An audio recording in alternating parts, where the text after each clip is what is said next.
Is your practice effective?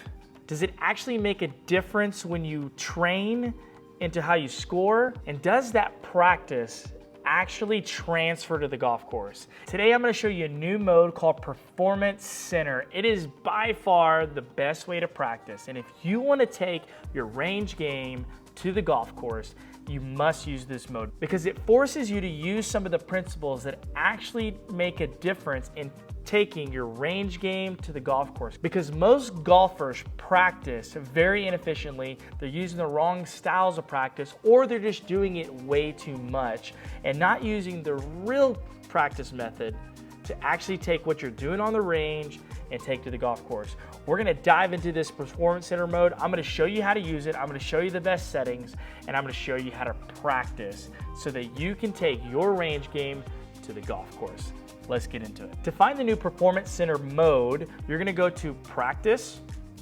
You're then gonna see it right up here in the top right. It's called Performance Center. Hit Continue. Go ahead and log in.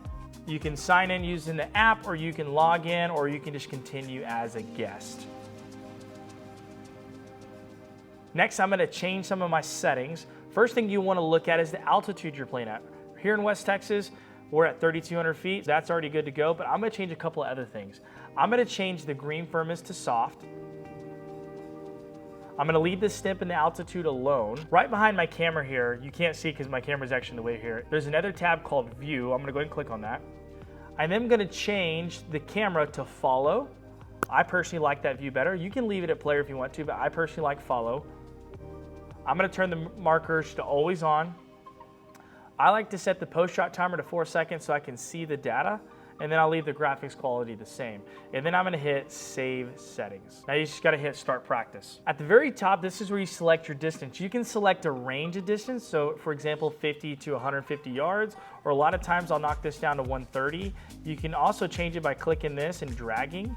So let's just say I wanna work on 50 to 130. That's a common wedge range I like my clients to work in, is from 50 to 130. You can also turn it off from interval to a specific distance. So if you wanna work on 100 yards, 80 yards, whatever, and you wanna hit the same distance over and over and over, you can toggle that on as well. For now, I'm gonna turn that back on. Then you can select the play mode. If you wanna do random or custom, I'm gonna click custom so you can see a little better. So custom means I can select any green layout that I want. If I want a more long green, if I want more of a wider green, if I want a green that's gonna have tuck pins like number 8 there, whatever you want. If you select random, it'll just randomize between the different green shapes. But for the moment, I click custom so I can show you a couple more things. Let's say I click on green shape number 5.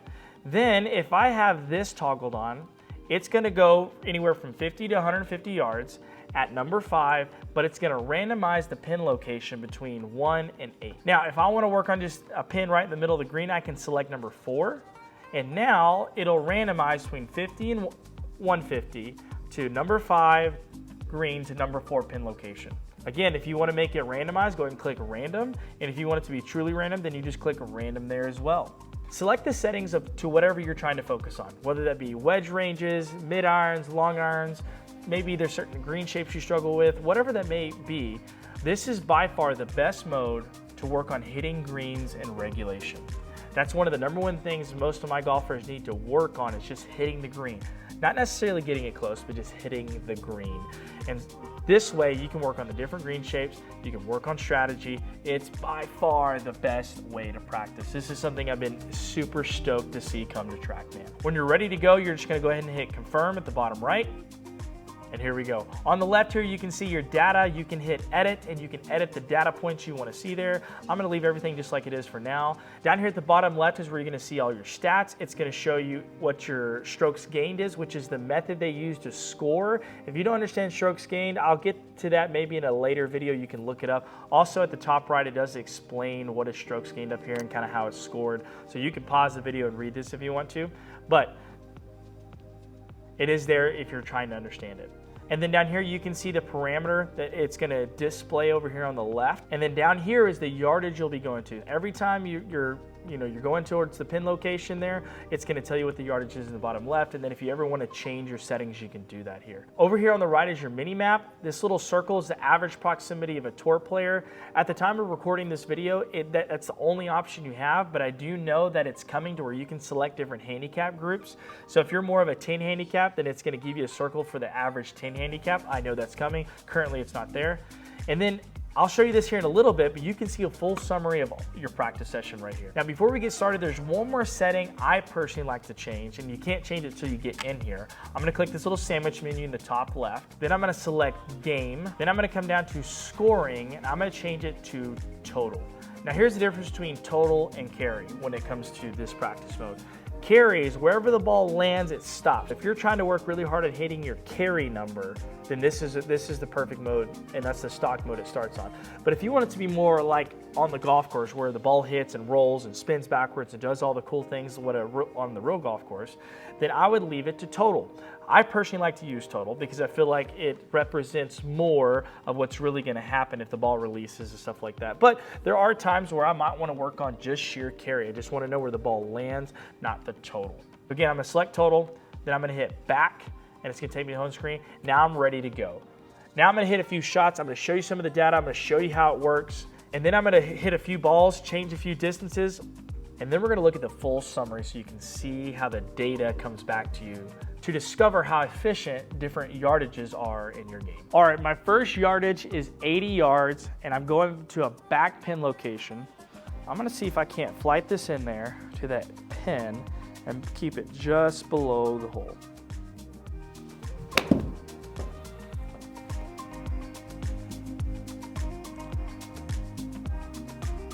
Looks like it's me pretty good. Skip a little bit. Oh, just a little short. As you can see, the ball spun back, and where it stopped is right where it's gonna go. As you can see in the top right, he says, I hit the green. I lost 0.25 of a stroke compared to the PGA Tour. So that wasn't a bad shot. I think we can all agree that was a decent shot. It wasn't right next to the hole like the PGA Tour players put it, but it wasn't a bad shot. But I did hit the green, but I did lose a little bit of a stroke compared to the best players in the world. Now, my next shot, you can see right down at the bottom left, is 129. I'm gonna grab my pitching wedge. As you can see on the mini map, that pin is a kind of a left pin, so definitely don't wanna get too aggressive to that left pin. So I'm just gonna aim a touch right on the screen. You can also change your aim, which I'll talk about here in a second.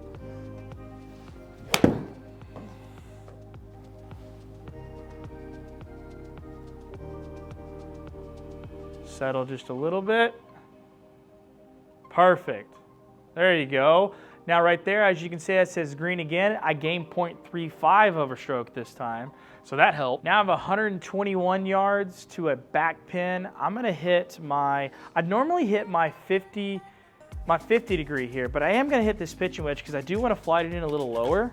I don't wanna skip it back there. Ball back in my stance, hands a little more forward. Have a little bit of a sawed-off finish here. Ooh, I hit that solid. That could be a little deep. Oh no, it was. I hit it like crazy solid.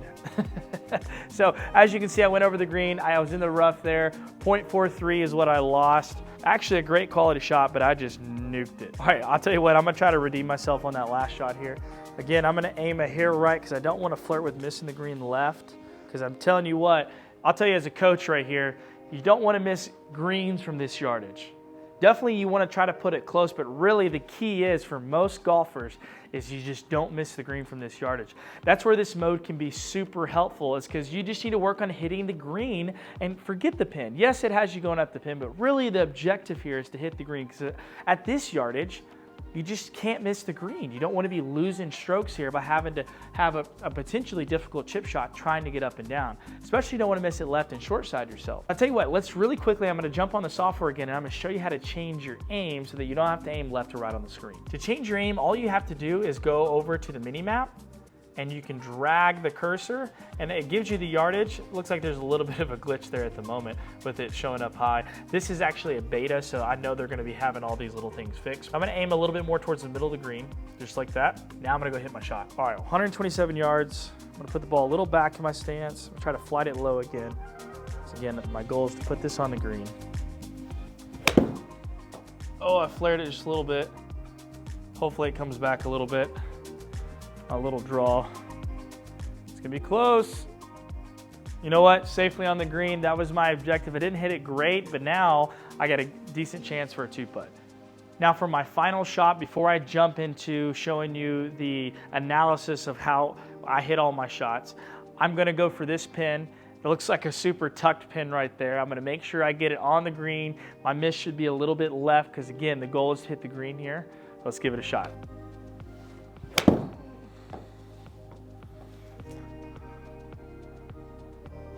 Should be pretty good if I didn't hit it too far. No, I think it's gonna be good. It's gonna be in the circle. Yes. Hit me a good shot right there. Put it on the green, gain 0.1 of a stroke there. As you can see, there is huge value in this mode. It's gonna allow you to randomize your practice, which I think is one of the lost art of getting better at golf, is randomizing your practice. Because here's the question I want to leave you. How real is my practice? How real is it to taking it to the golf course? How real is it like playing on the golf course? If any practice is better than no practice, if you're limited on options, then some practice is better than no practice, but you always have to ask yourself is how realistic is my practice to playing on the golf course?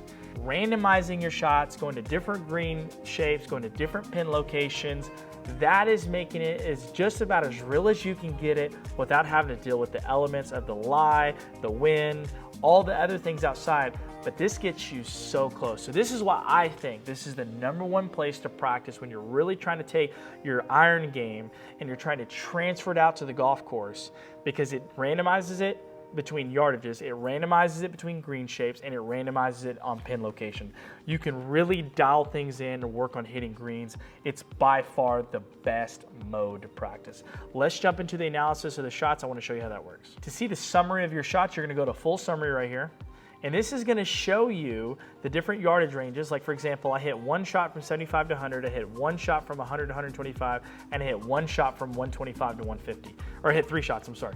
So this is going to give me the data on where I am strokes gained. Now I do believe at one point, I actually know at one point they're actually going to be making different handicap ranges so you compare yourself to the appropriate handicap, whether of your handicap range or of the next level you're going towards. Now this is more of an average of your per shot, and then if you go to aggregated, this is going to show really the total of all the shots, the total strokes gained of all the shots. Now, the more shots you hit, the better the data is on this, and it's a great way to understand what yardages you really need to work on. If you start noticing, like, let's just say 50 to 75, you're losing, let's say 2.5 strokes, then yeah, that needs to be an area you need to spend some time on. And that probably comes down to hitting just some really, really poor shots. If you can get the really poor shots out of there and just hit some decent shots, you're gonna score better. That's it, that's Performance Center. This is by far my favorite mode. I have been waiting for this. This has actually been available on the iPad for a long time. They finally brought it to TPS. They finally brought it to indoor golf. If you're looking for a place to improve your game, Texas Wedge is the best place to go. I think if you're trying to work on your swing, work on your game, I think Texas Wedge should be your first stop every single week when you're working on your game. Yes, you got to go to driving range. Yes, you got to get outside. But if you're truly trying to get better, you need feedback. And this simulator, this Performance Center gives you the best feedback you can get to make your practice purposeful. That's the key. It's got to be purposeful. Book your tee time online at texaswedge.golf/book now. Come try out this Performance Center mode. It's going to make a difference in your golf game. We'll see you next time. Peace.